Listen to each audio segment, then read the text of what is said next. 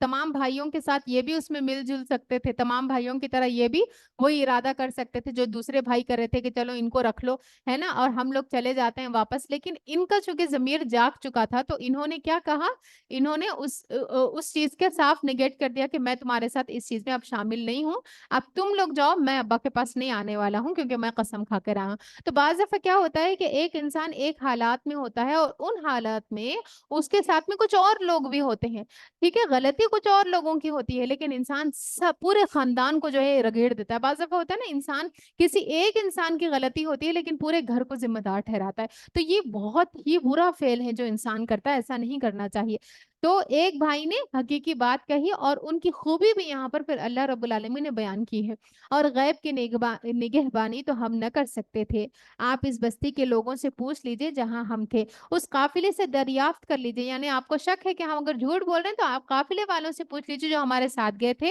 جس کے ساتھ ہم آئے ہیں، ہم اپنے بیان میں بالکل سچے ہیں۔ آپ نے یہ داستان سن کر کہا دراصل تمہارے نفس نے تمہارے لیے ایک اور بڑی بات کو آسان بنا دیا، یعنی جیسی یوسف علیہ السلام کے وقت کہا تھا سیم الفاظ اب دوبارہ ہی کہہ دیے۔ اچھا اس پر بھی صبر کروں گا اور بخوبی کروں گا، ایک بیٹا گیا اور دوسرا بھی بیٹا چلا گیا۔ اب یہ نہیں کہ اللہ تعالیٰ کو الزام دینے لگے، ہے نا، کہ